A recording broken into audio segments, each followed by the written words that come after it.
Hello, welcome back to the 𝗕𝗿𝗄𝗃 LFC channel. Welcome to Late Night Liverpool. And we have two guests tonight, by the way, Liam and Ben. Guys, please introduce yourself. Starting with Liam. I've plugged your socials down below, so you don't have to tell people to do that. I will tell you now. Go and follow these two blokes. Great content around. Genuinely two of the best blokes in terms of Liverpool content. Daily coverage from both of them. Top links are both of their socials, their TikToks. Please go and follow. Liam, how are you? Introduce yourself.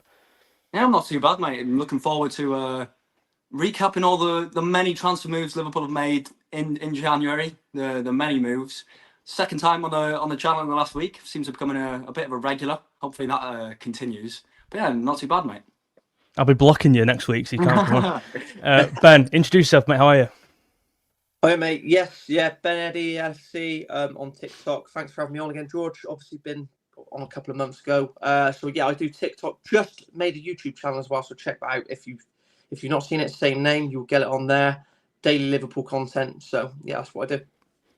Perfect. I mean, the guys speak for themselves. The numbers, but the numbers back these guys up. I try to get people on here, and this has always been the goal for this channel. Get people on who kind of echo my views. Maybe not agreeing with me, but in terms of seeing the game, like I believe the game kind of should be seen. These two guys do it exactly how it should do. So please go and follow them down below. We're going to speak about a lot of things today. The main topic being Jacquet. I'm going to call him Jacquet. You can call him whatever the hell you want.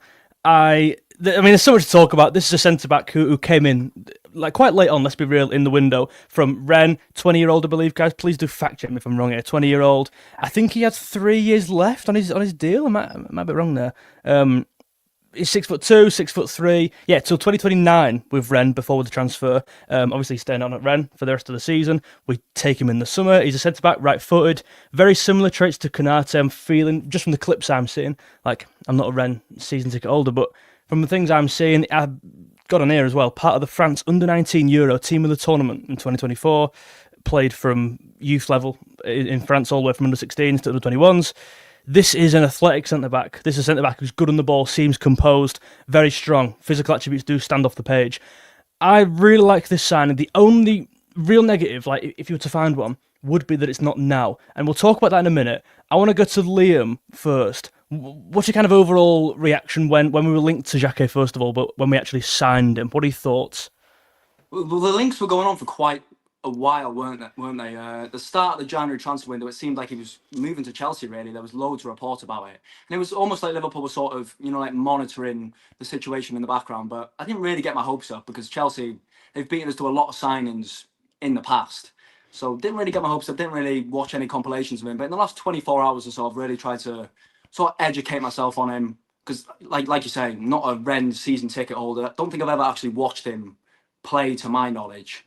So I've tried to, watch compilations of him, watch other people talk about him who do know about him. I've looked at stats as well. And it seems, it sort of echoes the exact points that you were making. It seems very similar to 𝗕𝗏𝗄𝗃, young centre-back. I think the main positive for me, or the sort of thing that shows that Liverpool are making a really good signing here, is that 60 million for a 20-year-old centre-back, like you say, he must be a top prospect. And not only a top prospect, but a top player right now too. Yeah, there's definitely clear intent there, isn't there? Like, I know people right now are joking about Edwards and certainly Ken Hughes not living up to the name and having a pretty poor window. But at the same time, they've made this happen. They've chucked a lot of brass at it, and there's clear intent there. Ben, do you kind of echo what both of us are saying? I think me and Liam are on a similar page. I've not heard, to be fair, Ben, your thoughts on him generally. What are your thoughts? Do you agree with us on how promising he looks? Yeah, the same as both yourselves. I don't watch French football regularly. I'm not going to claim that I've watched him play, but it's more of the due diligence and research I've done since seeing the signing and seeing the links with him. And what is apparent is he's good on the ball, as you mentioned, leadership skills.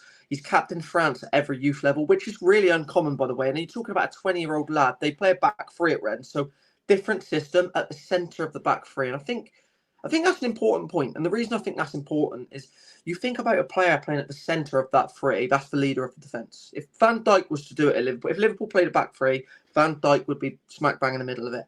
To be the leader of a back three at that age, again, speaks volumes of the lad.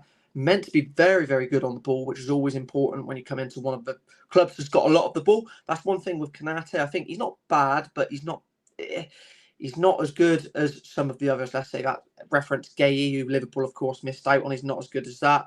And aerially, I think that's the big thing. He is dominant, absolutely dominant. And I think that's going to be a big thing. You talk about Liverpool conceding a lot from set pieces this year.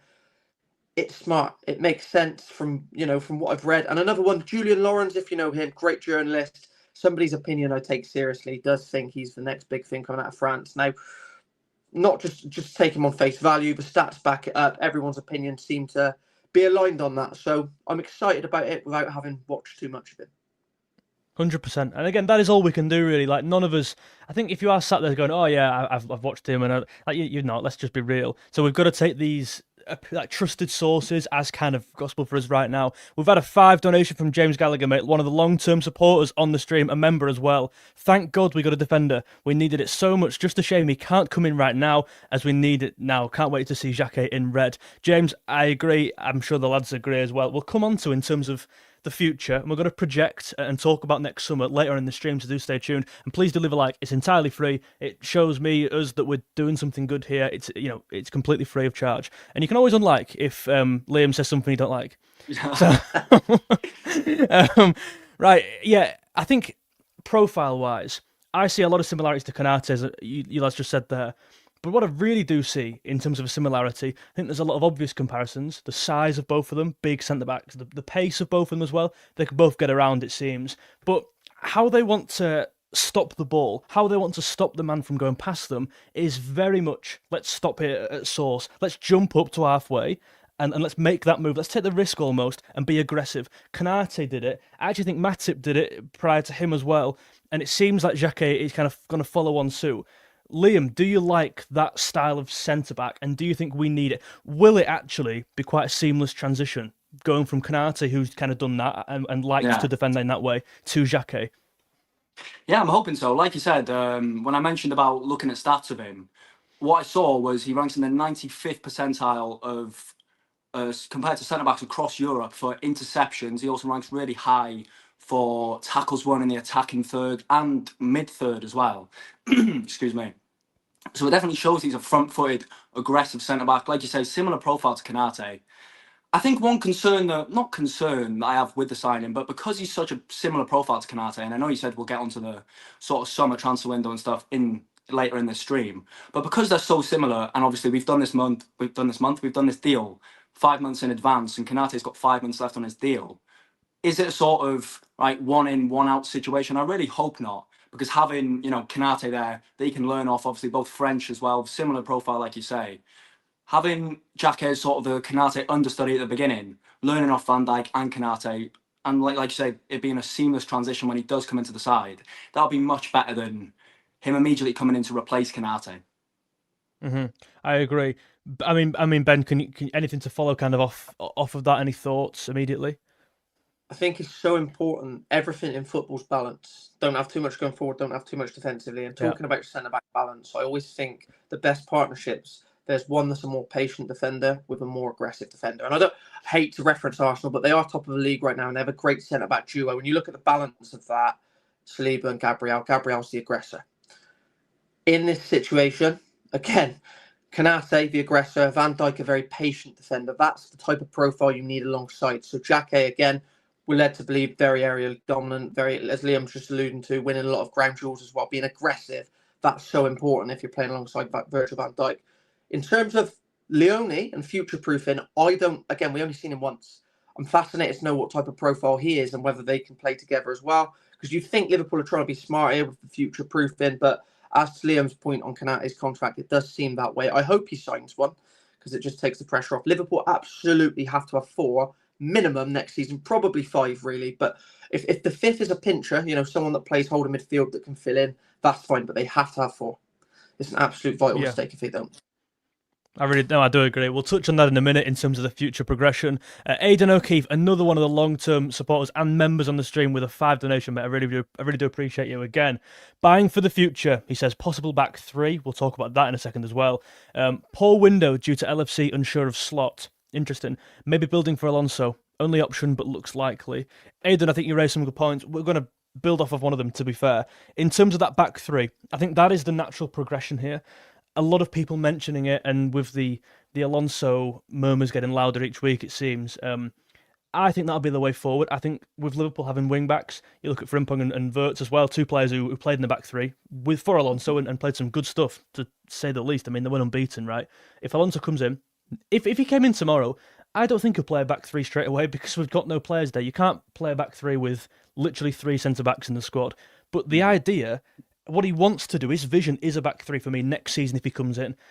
Do you see? I'll go to Ben first. Do you see Jacquet playing in the middle? Do you see him playing toward the right? Obviously, you mentioned Van Dijk as well. I would play Van Dijk in the middle just because he's the best. Is that too simple a way of looking at it, given Van Dijk's played on the left for all his Liverpool career? How would you arrange a back three? Assuming, obviously we need to sign another player, but where would you put those two, and kind of what space does that leave you to bring another one in?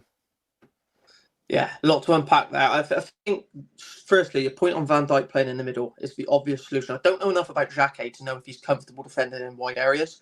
You'd presume, given the fact that he's quick, that he would be. And if that's the case, then yeah, of course, Virgil van Dijk is going to be the one that plays in the middle. You play your most senior one there, of course, the organiser, the captain. That's the way it's going to be. However, obviously, Jacquet's doing it at the moment, and Van Dijk's probably never actually done it in a back three. It is a different dynamic.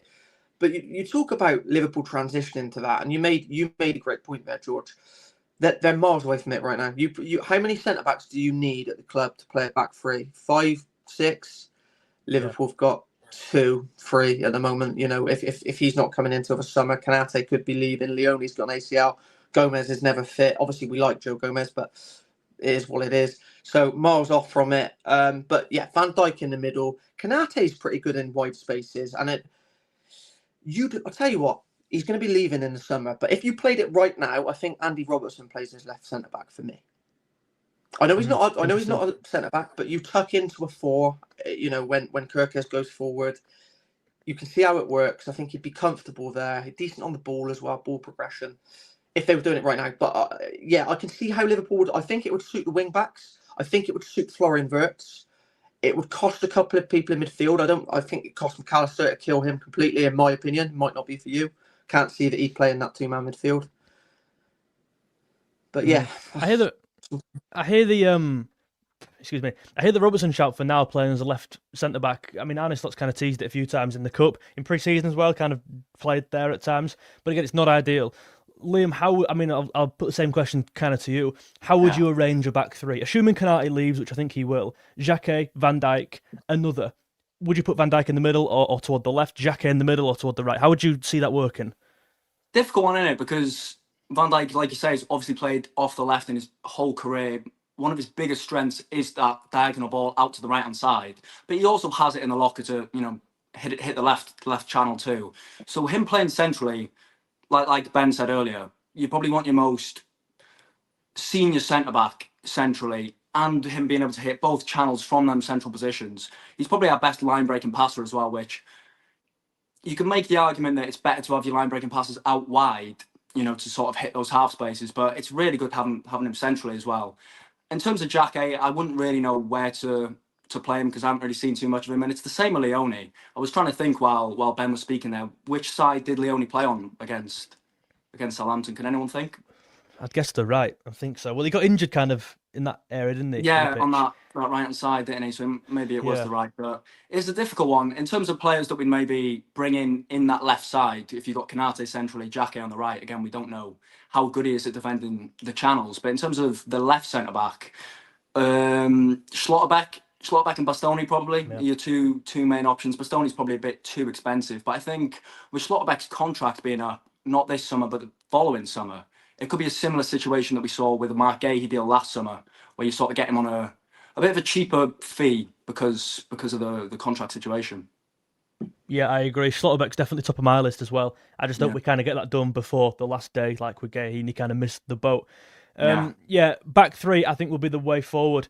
I mean, we're going to talk later on, guys, about players like Geertruida, who kind of that fell through at the end with Sunderland pulling out. We're going to talk and summarise our window as a whole. To be fair, there's not too much to talk about, but stay tuned. We're going to talk about that in a bit. Please do leave a like. There's 130 people in here. I really do appreciate you all. And go and follow Liam and Ben. Their links are at the top of the description. Some great content. I've linked both their TikToks down there. I want to touch on Joe Gomez. I think that is kind of the elephant in the room here with a new signing coming in, a young player.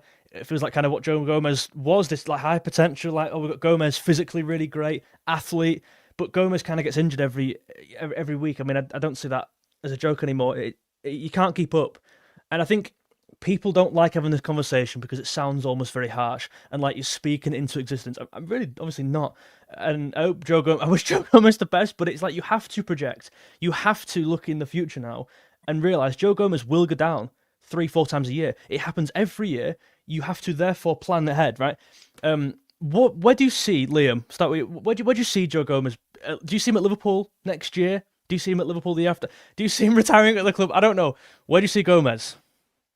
I was thinking about this earlier, I feel like you probably could have made the point in the last at least 2 transfer windows that Joe Gomez probably could move on, but it just hasn't seemed to materialise. Obviously, there were links with, was it Milan at the back end of last summer? Yeah. Where if 𝗖𝗵𝗲𝗯𝗹𝗃 was signing, he would have gone there. And I think there was also an inquiry from Palace to do a sort of swap deal as well. But it seems like Gomez is just really happy to pick up 4 or 5 injuries a year at Liverpool, pick up his wage, and make the odd cup appearance. But I don't know. To me, if it probably depends on slightly if 𝗕𝗏𝗏 stays, because you don't want to be getting rid of 𝗕𝗏𝗏, Gomez, and then you probably have to sign not only one centre back, but then a more versatile sort of player, like a Geertruida, for example, or even maybe 𝗕𝗏𝗏 could do that sort of role with how comfortable he is on the ball. Maybe he can play at left back. I thought with 𝗖𝗍, shame that we missed out on him. I thought he could cover pretty much across the back line, whether that's left back, right back, or centre back. I thought he would have been a really good sort of not long-term replacement for 𝗕𝗏𝗏, but that long-term replacement for the Joe Gomez role that he plays in the squad. But yeah, I'm not sure what the future looks like for Joe Gomez. Do we get a fee for him? I don't think it's a very high fee if we do sell him. I'm not sure how long he has left on his contract either. So it's definitely a difficult one. I think if 𝗕𝗏𝗏 does stay, it's probably a natural progression for Joe Gomez to move on. But I won't be unhappy. Sorry, if he does just end his career at Liverpool. No, I do agree with everything you said there. It seems very similar to Robertson in the way it's kind of fizzling out a bit. They will leave perhaps, but for not much of a fee. The difference is really Robertson's still going for international football, and I think he's the captain still of Scotland, I assume, but he's not playing for Liverpool. So there's every chance that he might.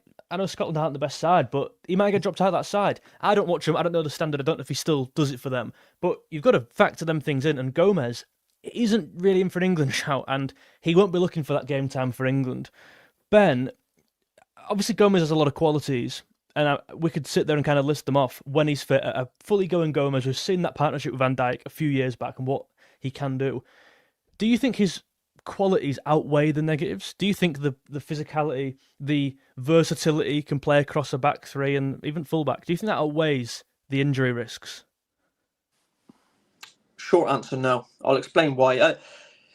If you're doing a back 4, for example, I said earlier, you need 4 centre backs and you need a 5th that's a fill-in. Someone that's a holding midfielder, a Fabinho back in the day, could play it if you had to, if there's a crisis. That's what you're looking at.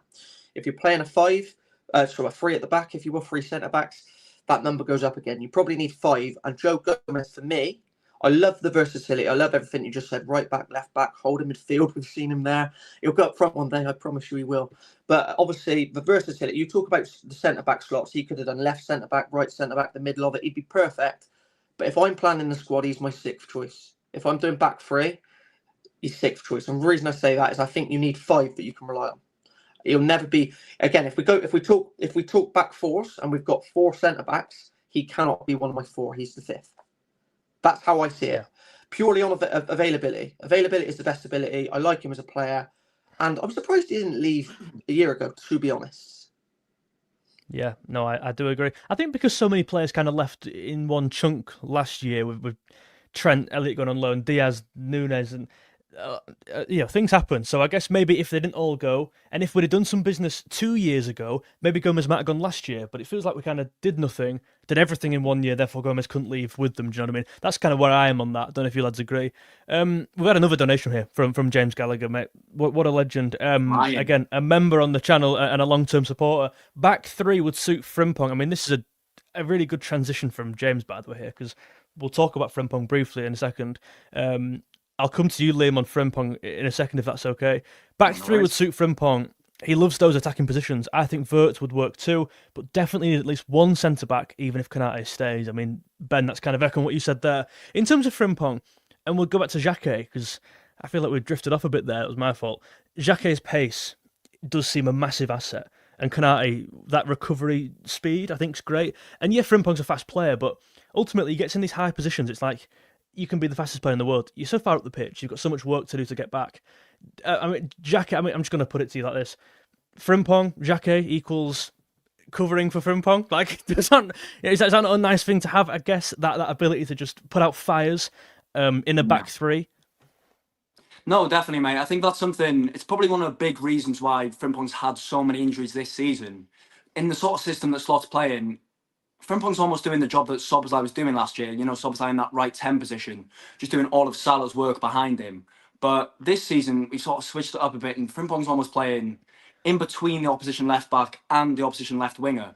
And he's sort of just having to react to, you know, if the ball goes to the left back, he jumps. If the ball goes to the left wing, you've got to make a recovery sprint. And that's where at least 2 of his injuries have come from this season. I'm not sure.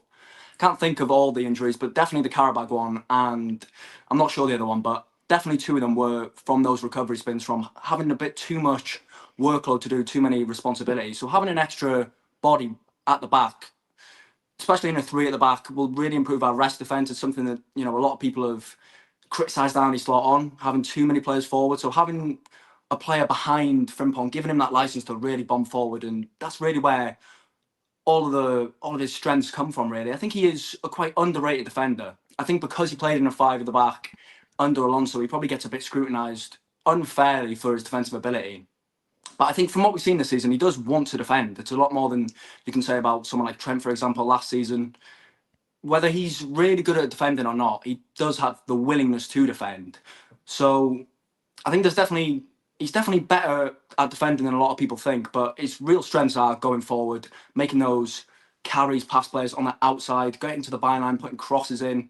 So 5 at the back would really, really suit him. And he's obviously played it under Alonso as well. I'm not sure it's definite that Alonso will be the one coming in. Obviously, he is the one that looks most likely right now, but we don't know. Liverpool could be looking at plenty of other managers, Julian Nagelsmann, for example, after the World Cup, potentially. I don't know, but if Alonso is the one to come in, then, you know, having another player behind Frimpong, giving Frimpong that licence to go forward, and it's the same with 𝗑𝗏𝗃 on the other side, it would really suit both of them.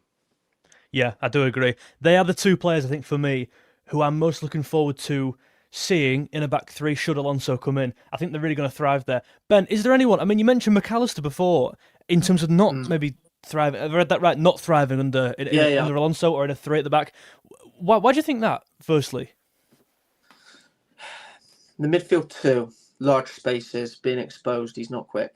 He's not mobile enough to play in that. I think 𝗵𝗲𝗃𝗃 would be good in it. I think 𝗖𝗵𝗲𝗃𝗃 would be good. �11 wouldn't be able to play in the midfield, would he? He'd have to play in the left front 3, left attacking midfield. We're all in agreement on that, right?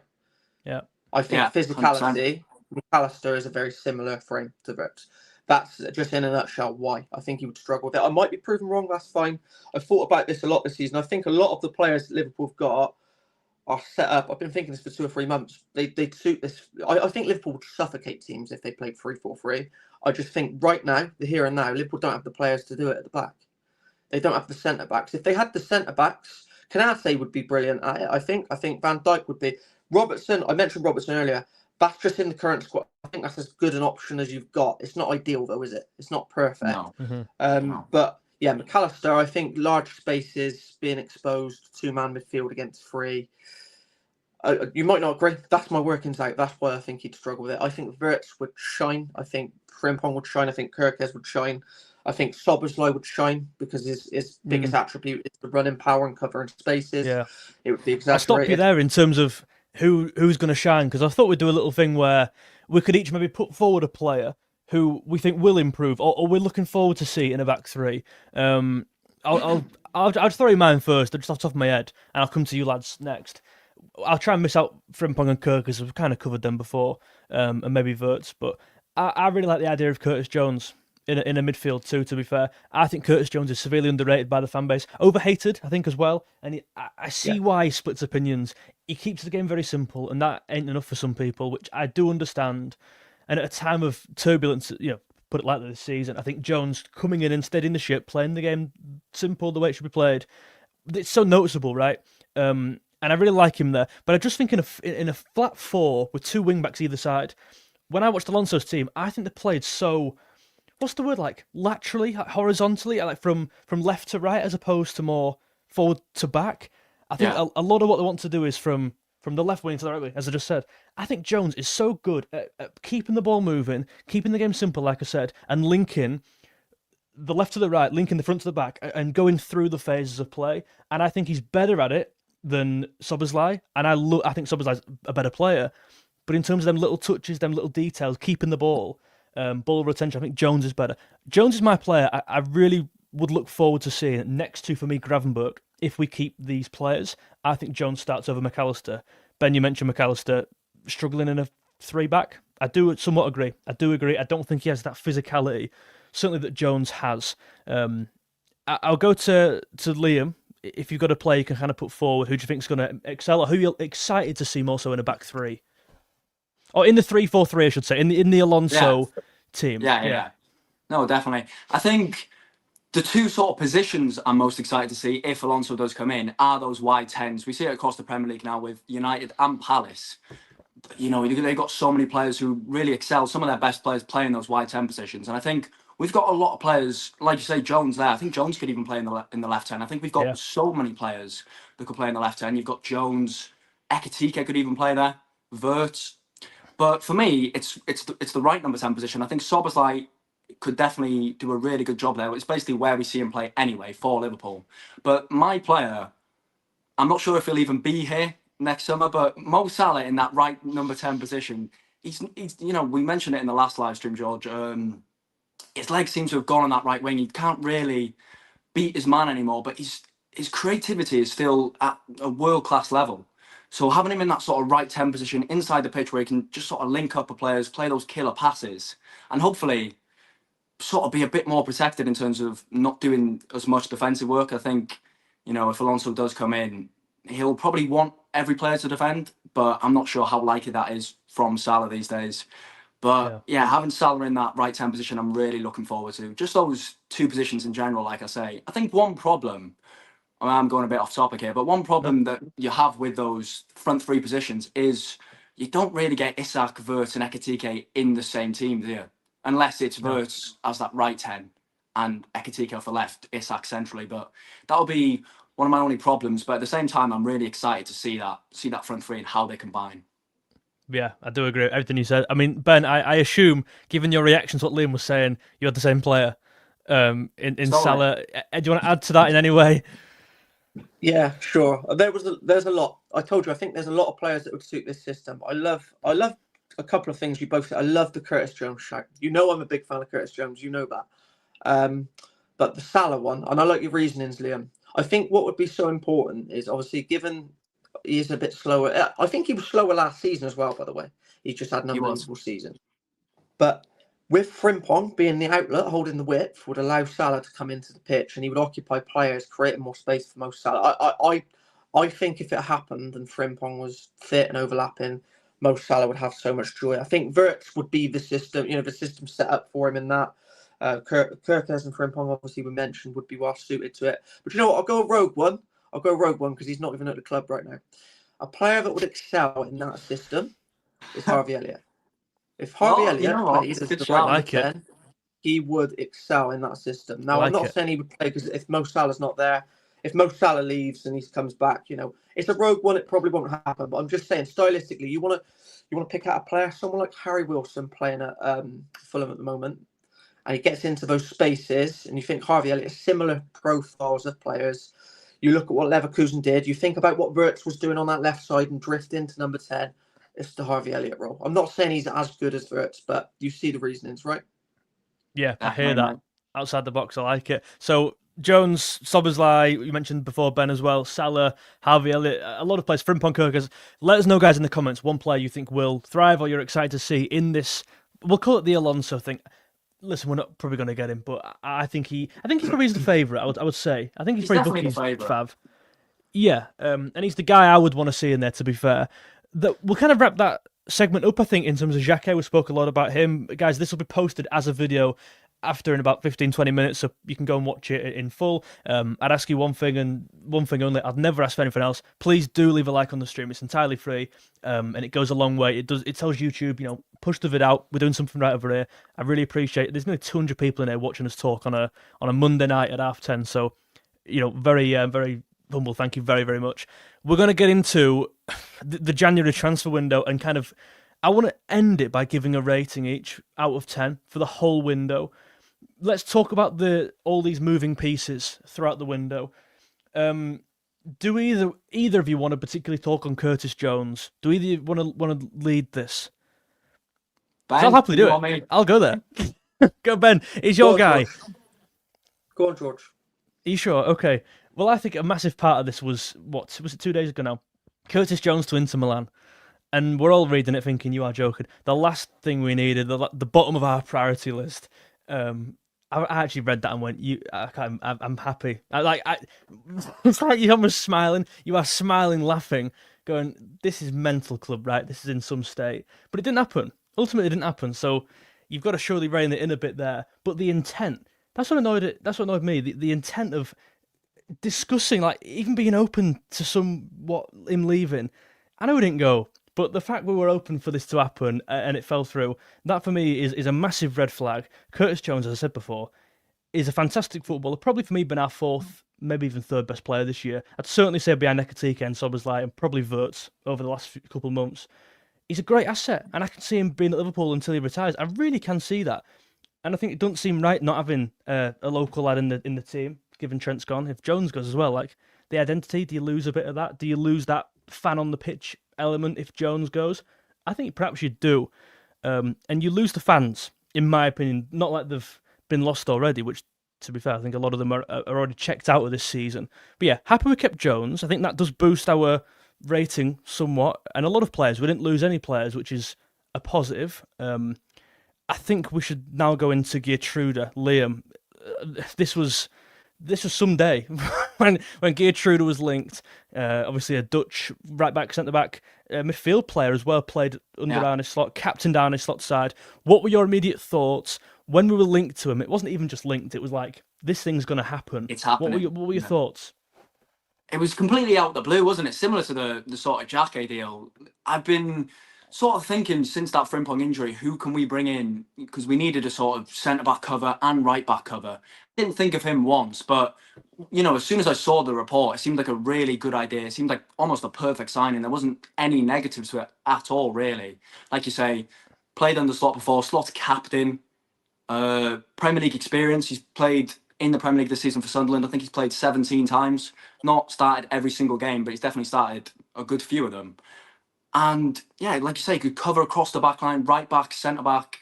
He's even played left back a couple of times and then midfield for Sunderland this season. And this is Slot as well, who's played him in these positions. It's not like, all right, it's another manager who's maybe trusted him in these positions. It's our manager who clearly really likes him, trusts him. And I think that's another big thing for me. Having someone in the squad, another rotation option that Slot trusts so much. Because if you think about the current sort of rotation options that we have, the fringe players, we have Endo, Chiesa, Gomez. Last season it was Quansah, Morton. Slot doesn't really trust any of these players to come into the side, apart from, a cup game or when he really needs them to. So bringing in like Geertruida, who Slot clearly trusts, like I said, with him being his captain, playing in so many different positions, I think it would have been a really, really good transfer, because he could have covered for the midfield if 𝗕𝗿𝗄𝗰 needed a rest. For example, we saw 𝗕𝗿𝗄𝗰 drop off towards the back end of last season because he was overworked. McAllister got injured at the back end of last season. He could have really given them to a rest. But then in terms of the positions that we actually really need right now, right back and centre back, it would have been almost a perfect deal. 6-month loan and then reassess in the summer. I was even thinking, if it went well, we could have got him in on a permanent deal. Yeah, you're making me tear up here thinking what could have been. Like, it honestly was. Excited, mate. It did look the perfect thing. People need to get real in terms of, we weren't going to bring in a world-class right back at any point in the window, let alone the final day, right? And all things considered, he was a top player. And like you said, so many things worked there. So that was definitely a disappointment for me. But we didn't lose any players. We did sign a top young centre-back, albeit not coming in this year. Ben, we signed 2 young centre-backs, like very young, to the point where they're not even in the first team, right? we talked about a back three before. Do you think signing two young centre backs? I think one of them was in the under 20, was it under 19 Euro team of the 17. season? I think they both were. You know. Right. I mean, that's crazy, isn't it? Right. Signing two young centre backs, that show intent of a back three definitely being projected in the future. I don't know. I'm not as convinced as you are that it is going that way. I think it depends on who the manager is. We don't know who that's going to be at this moment in time. I know you've presented it as it might be Alonso, it might be, but I don't see Arne Slot doing it. I don't see many managers doing it, to be honest. So if it is to be someone that's not Alonso, I'm not sure. But I can see your workings out in terms of bringing in more numbers in that area. Leone coming back, Jacquet as well. So yeah, obviously if Konaté is to sign a deal, but it might just be replacing. There's a pessimistic way of looking at this. If Konaté leaves, if Van Dijk leaves in a year, all of a sudden, do you have enough to be playing the three at the back? Probably not. Probably still got to go out and do more. And also, how ready are they? Are they ready to play next season? That's the questions I'm asking. Sorry, I don't mean to be pessimistic, but it is what it is. I hear what you're saying in terms of the experience. Yeah, I mean, standing next to Van Dijk, I mean, kind of night and day in terms of experience there. But at the same time, could they play under Van Dijk? I mean, if you could come into a Premier League team next to anyone, you're probably going to pick Van Dijk, right? It's interesting. I'll come to Ben next. What's one position for you? It's like, I wish we just signed one of them. Like, what's the big miss? Maybe a centre-back, yeah, we touched on it. Is anything other than centre-back, you're looking at this squad right now and thinking, we need one of them desperately, and we didn't sign one? Do you know what? There is. There's a few, mate. The three standouts for me, actually, do you know, there's more than that. Right back on paper. We're going down according to Ben here. Yeah, right back on... Right back on paper, we got two good options, but for some reason this season, Conor Bradley's injury record since being in the first team is not good. Frimpong's actually got a decent injury record, but just hasn't happened for him at Liverpool this season. So the plug gap there made sense. And in terms of long term, they've got to rethink as whether they're going to keep both of them or not, or whether they're going to let one go and sign another on that basis. That's just a thought for everyone. Centre backs, if they are going to a three, they need to get more centre backs. But one that I was very vocal on in the summer. I always thought we had 5 midfielders in a three, probably do one more. Liverpool went for the number 10. They went for Florian Wirtz, of course. I always thought Liverpool needed a holder. Still do. But it is dependent on the system. I think in a 4-2-3-1, you get away with it a little bit more because there's two of them. I would prefer to see Liverpool move to 4-3-3 than a 4-2-3-1. Subtle difference, but that's where I'm at. And it does depend on the shape Liverpool go into next season. Sorry, that was a lot of talking, but it does depend because obviously if they go with 3-4-3, you're making different signings than you are if you go into a 4-2-3-1 or a 4-3-3 or a 4-4-2 diamond, which he's flirted with this season as well. So it does depend on the shape going forward. Holding midfielder one is a big one for me. So centre back, we need numbers. Holding midfielder, I think you need the profile because 𝗵𝗵𝗲𝗰𝗀𝗀 isn't a holding midfielder. He's capable of doing it, but mate, when he gets forward and vacates the position, that's why Liverpool was so open at the start of the season. It's not his fault. He was asked to do it, but he runs forward trying to score a goal, and nobody's back that way. It's obvious. Yeah, I agree. I think he's almost at fault of his own success, 𝗵𝗵𝗲𝗰𝗀𝗀, because he's that good as a 6, but he's not. He's a number 8 for me. Like we signed as an 8, he is an 8. He just happens to have played as a 6 at a good level, right? And like you say, them counter-attacks, his lack of pace is definitely noticeable. And with McAllister next to him, it's like they're not blessed between them, right? So I do hear your point in terms of a 6. Liam, a player we should have signed or a position we should have improved in and didn't for you? You know what? Apart from the centre-back/right-back situation, I don't think in this transfer window I was really, sort of screaming for anyone else. You look at Semenyo going to City. That would have been a really good one to get. But in terms of positions the Liverpool need in general in the squad, maybe in the summer, maybe last summer, I think, like Ben said, not to be too negative, but you probably need players across every single position, basically, apart from striker and the number 10. I think Robertson leaving at left back, I don't really, not sure on your thoughts, but I'm not really the biggest fan of Tsimikas as it is, but especially not to be 𝗂𝗃 as his understudy. I feel like they're far too similar in that sort of sense. I think you need something a bit different if you want like an understudy for 𝗂𝗃, and I think that's what Robertson gives us, having a bit more stability and comfortability on the ball in his own third. You can look at right back, like Ben said. I don't think Conor Bradley is the long-term right back, and that's purely down to his injury record. So I think we should probably I think we probably will look to sell him in the next couple of years. The one that I've really sort of banged on about in the last couple of months when Liverpool looked really poor was we need wingers. I think we need 2 new wingers of that as well, both left winger and right winger, because if Slot is to stay, and yeah, it's really difficult to say, because if Slot is to stay, and we don't know if he is going to stay from now until the end of the season, we don't know if he's going to stay beyond the summer. I think he's only got 1 year left on his deal after this summer, doesn't he? So it's hard to sort of plan and say we need certain types of profiles for this system and stuff, because we don't know how long he is going to be here. But assuming Slot is here for the foreseeable future, I think in his system, a lot of the play goes through the wingers. And when it's not been working this season against low blocks, it's been Gakpo, it's been Salah not really beating their man, not really creating too much. I think we need 2 wingers who, first of all, work really hard off the ball. That's been a big problem this season. But also that can beat their man, make runs in behind. I think apart from, we've been seeing it a bit more in recent weeks with Gakpo and Wirtz now, actually, sort of stretching the opposition.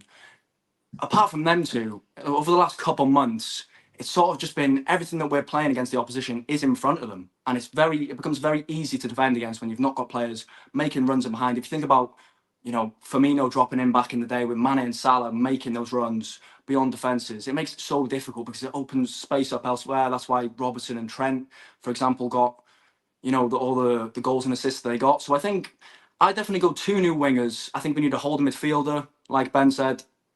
I think I'd like to see a right back. I'd like to see a ball playing centre back. Obviously, we've got Jacquet now, but if Konaté does go, we definitely need another one of those. And another one of my main ones for the summer, going back to the other point, is probably the sort of hybrid centre back, full back role, just to give us that tactical sort of flexibility in those big games. You can have Schlotterbeck at left back, for example, and Frimpong at right back. You say, look, we'll tuck into a back 3 here. Frimpong, you go. Or even on the other side, I thought 𝗖𝗍 would have done a really good job of that, being, the right back, and 𝗕𝗄 being on the left side, bombing forward. So I think we need a lot of positions. And that's probably one of the main reasons why I haven't, banged the drum about Arne Slot out this season, because I think he doesn't really have the squad that suits his system right now. Sorry, I have gone on for a very long time there. No, I agree. Yeah. I think you make some great points. Ben, I saw you nodding away in terms of bringing in not just a winger, but I mean, a few comments here say the same. Will said the same. Thiago, a pacey, direct winger. Gakpo isn't that, let's be real. No. Ngumoha is, though. Like, where do you stand on Ngumoha? Do you think he's been given enough chance this season or not? I think you know the answer to that, mate. I think everyone's agreeing. He's got to play more. No, look, it's obvious. When he's played, it's not even sometimes just scoring goals and assists. It's all become about numbers nowadays. When Ngumoha plays, whether you like him or not, I've seen people criticising him being too predictable coming in. Well, if he's too predictable, then what's Gakpo? But anyway, on Gakpo, he is overhated, by the way, just to get that in. But with Ngumoha, right? With Ngumoha, he's quick and he can go both ways, which is something Gakpo can't do. When you go past a player, you talk about low blocks. Everyone's set. They've got 8 or 9 players set in their positions. When you go past one and you're on the other side, 3 people behind don't know which one to go. One of them might step towards one of the other. 3 of them might step towards you at the same time. Chaos. Everything opens up. That's why it's so important to have people that when you're playing against low blocks, different ways of breaking the opposition down. Obviously, the idea is to move the ball from side to side. I get that. Sometimes just going past a player, as I said, the 3 players stood behind the defender aren't sure whether to stay, whether to go. Gaps open up, gaps appear, and that's always an answer. I think Ngumoha should have played a lot more. And the comments that you put up there were absolutely spot on. Pacey, direct wingers. I think it's obvious. At least one. I think you could get away with, let's say theoretically, George, you were talking 3-4-3. If Wirtz is the left winger, that's fine. He's not a pacey winger, that's fine, but he's very technically good. But on the other side, ideally, pace. Yeah, 100%. I mean, I feel like I'm not really offering much of a counter argument, but I agree with all the points that you're making. I think a lot of Liverpool fans are in the same boat with Ngumoha.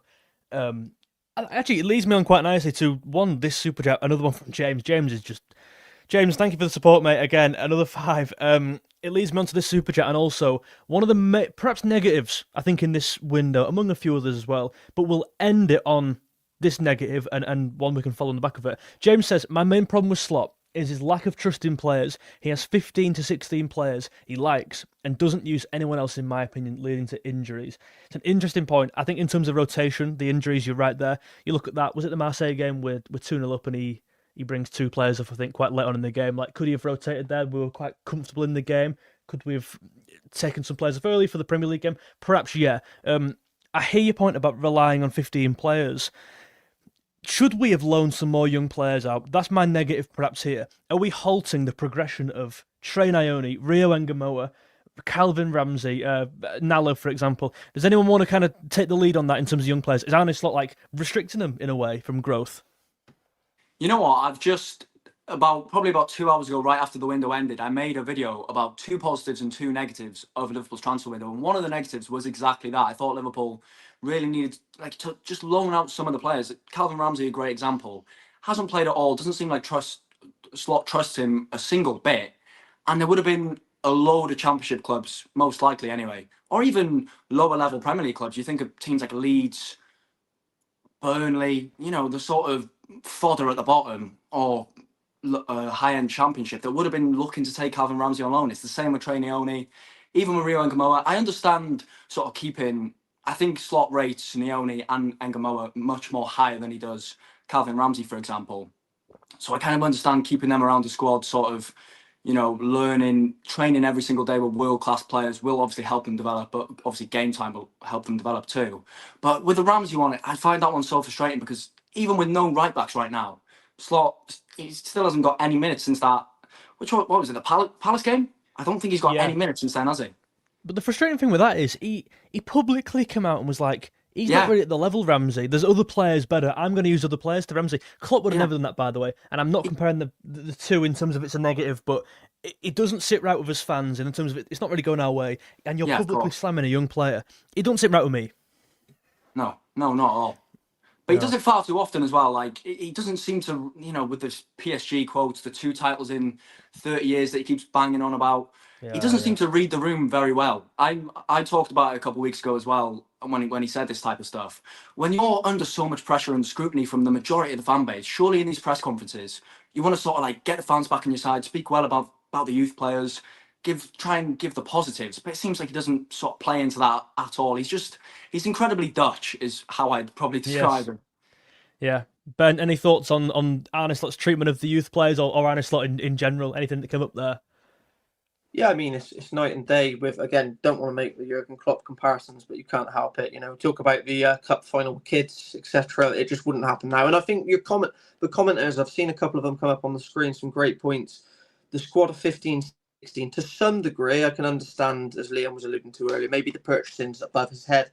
Maybe that's Hughes and Edwards doing the purchasing and the squad's not been built for him, etc. But there have been many times, I won't name them all, but there have been many times this season that he could have rotated and hasn't. And there's treatment of some players that baffles me. I think Ngumoha started the season well and then doesn't play for 6 weeks. I think Curtis Jones has been, you said 4th best player, and I would agree with that, 3rd, 4th best player this season. Seems to play well 3 games in a row and then doesn't play for 3 games or on the bench. Do you know, treatment of some players and then others doesn't add up to me, and it seems to be like the forced 14 or 15 that he wants to use, and therefore the kids, if you want to call it that, the youth players. And this, as a manager, winning over a fan base is such an easy win. Like, everybody loves seeing youth players play. In any games that you win in, albeit Liverpool haven't been winning enough games comfortably to perhaps put youth players on, but you can't tell me that Liverpool haven't had situations this year that they could have used youth more, because they absolutely could have done. Yeah, I completely agree. I think it's one of them where it's like maybe it was the right choice for maybe Liam. I think Ione, I'm feeling more, that was probably a loan deal in my opinion. He's just not played at all this season. My thing with Ngumoha is keeping him playing more. I'm not on loan. I'm not on put him on the bench, obviously, more. He's going to start freezing up, this kid, if you leave him off the bench for more often. And again, when it ain't working, I understand if Gakpo was banging in goals and playing really well, and I'm a big fan, but he's not. If he was, don't play Ngumoha, but he isn't, so play Ngumoha. For me, it's as black and white as that. It's as simple as that. And yeah, in terms of livening up not just the game and lifting the team, but I just feel lifting the crowd. When Ngumoha comes on, there's a spark. I made a video about Xavi Simons with Spurs. I'm not a massive fan, really, but against Man City first half, Spurs was deflated. It was a flat atmosphere. Simons lifts his game. Vert's the same against Newcastle. We go 1-0 down against Newcastle. Vert starts doing his thing, creating a goal for himself in the box, play to 𝗕𝗃. The fans get up for it, and we score 4 goals off the back of it. That spark, 𝗬𝗏 at Chelsea as well, very similar thing, young kid.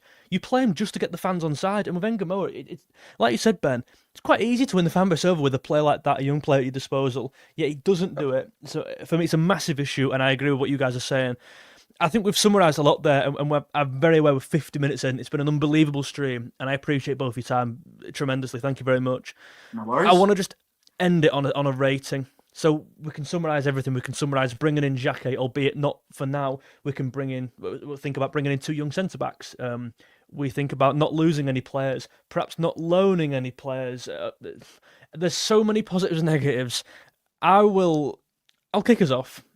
My immediate rating, my player rating for the club for Jan is I'm at a 7. And I can't go any higher. Unfortunately, I can't go any higher because the squad has not been strengthened immediately. However, if you ask me in 3 years' time, if you said rate that window from 3 years ago, I might even give it an 8 or a 9 looking back on it. Do you know what I mean? Because of the future, because of these young players who are coming in. Anyone higher than a 7? Any raises? No? 10 out of 10. No, 7 as well. Liam, 7. Ben, you were at a 7 as well? Yeah, I was sort of 6, 7, something like that. Steady 7's fine with me. Yeah. I think the future-proofing side of it gives it an extra mark or 2, because there's always there's upside there. There's a potential upside that you just said. A couple of years' time, you might look back at that. You might not, but it's relatively low risk and.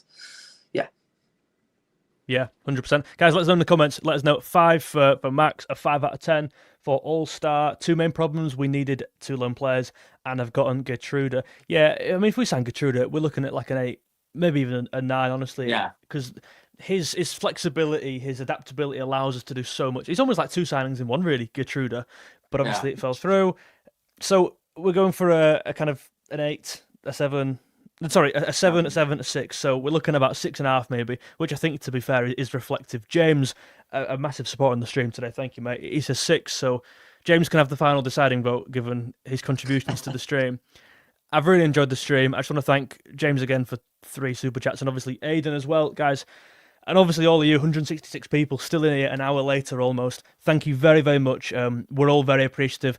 I've been joined by Liam and Ben tonight. I've linked both of their TikToks down below, the first link in the description. Please go instantly after this stream, and if you're watching on catch up as well, go down there, go and follow them both. I believe, Liam, you're close to 28,000 followers. 28K. 28K, so try and correct. Get in there tonight, guys. Thank you, guys. And we're trying to get Ben to 10K. Ben, come on? If you had to say, Ben, like, where do you see your content going in the next year? Do you want to be kind of more? I know you're saying you're giving up. I mean, I assume you won't mind me saying on camera, but maybe dropping down to an extra day off in terms of putting more time into it. Where do you see the content going? Tell the people why they should get on board with the Ben Eddie LFC channel. Well, I'm more rational-based content, so I don't get too emotive, which maybe doesn't suit the algorithm at times. It's probably similar to George and Liam. We're all pretty similar, to be fair, in terms of our style of content. Just get to that 10K first. We've got a little way to go, a little bit of work to do. But I find that when people are following my channel, there's a lot of repeat custom. Is that the way of saying it? A lot of repeat followers that are regularly engaging my channel. So it is growing, and it's a good community, and lots of like-minded football fans. It's for people that think about football, and actually, it's not for clickbaity stuff. If you like the game and you really, if you think about the game and you're a proper fan, that's what we're aiming for. 100%. Guys, it's been a great stream. I've really enjoyed this. We're 54 minutes in. Please do leave a like on the stream. The easiest and most free way, I guess, of helping out, supporting the channel. We'll be back on... When's our next game? Sunday? Sunday, yeah. Bloody hell, no midweek game, because it's Carabao Cup, isn't it? Yeah, exactly. Rest, mate. We've got a week rest. Bloody hell. Well, you have. I'll be on live. I'll be live. But guys, we're going to try and get... Well, I'm going to try and get Liam and Ben on this week. I don't know what you guys are doing, but I'll let you know after the stream. Please do leave a like on the stream. Thank you very, very much. Thank you to Liam and thank you to Ben. Nice one, guys. Cheers, guys. Very good, that.